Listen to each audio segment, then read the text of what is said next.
अमित चौधरी, अमित चौधरी, अमित चौधरी। कहाँ सेंट्रल मार के? अरे गंगापुर पोखरा का मेला बगली मेला जात हुआ पहले ना बतावे के तोके कुछ बताए के करी। सुना एक चीज चाहत रहला तोर हरदम घटला रहला कुछ न कुछ, जब देखा तब का बारे में कचर कचर। अब तनी से सुना ना तो आज अपन सुनाई ले। वही मेलवा में से ना गुरैया जलेबी लेते आया। अरे गुरैया जिलेबी लेबी न देवी गुरैया जिलेबी। अभी ये कुल कहबा हम जानत रहनी लेकिन तब वो मन कैला कह देनी। सुना सुनावा। गुरही जलेबी अभी चाय पिया मेलावा में।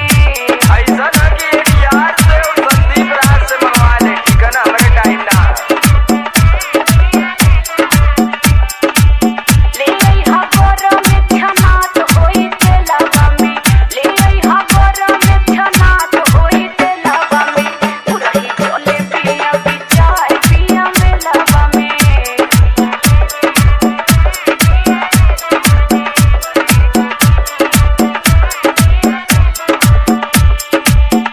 जब देखा तब तोरे लारे चुअला, बेटा ही नहीं कारे चुअता पानी लड़ी गोर भैलू धनिया। अमित चौधरी, अमित चौधरी, अमित चौधरी। गंगापुर बस्ती 77 शून्य 82 82 65 65।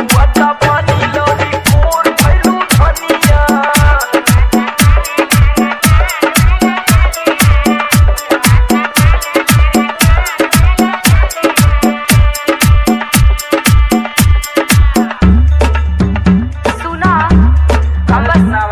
हम बस अपने खातिर थोड़ो मांगतानी कि इतना बहुत तेज फुदकत बड़ा। तब क्या करे खातिर मांगत? हम सबके खातिर न कहतारी कुछ न कुछ सबके बदले न कहतारी, बस हमरे सुनाता। सबका ठेका ले ले तू। अरे काहे न परिवार चलाओ जब तो ठेका लेवे के पड़ी ना। सुना सुनावा। अम्मा जी के लिए पकौड़ी बाबू जी के केला।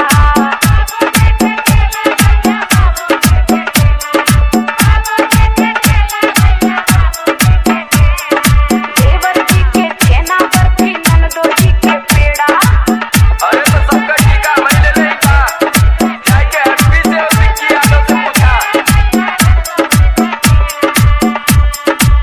जेबवा बचौले रही हा भीड़िया के रेलावा में। भीड़िया के रेलावा में गुरही जलेबी अभी चाय पिया मेलावा में।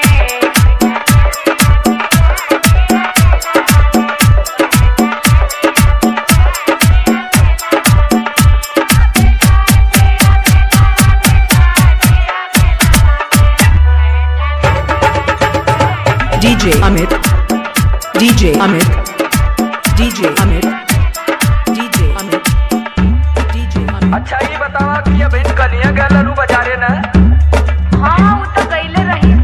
किसिम किसिम का कुल खाए के इलू है, तबले आज तोरे फिर लगल बढ़िया है भूख। अलिया न देता कि लगला बने। जब हम बने लगल तो वहाँ छने लगी ना। गंगापुर बस्ती, गंगापुर बस्ती, गंगापुर। हंसी हंस के गोलगप्पा खैलू काले साथ बजाले।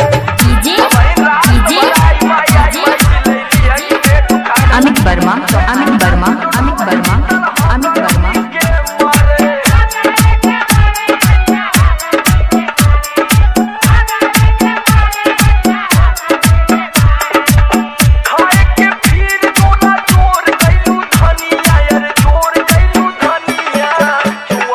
धनिया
चौधरी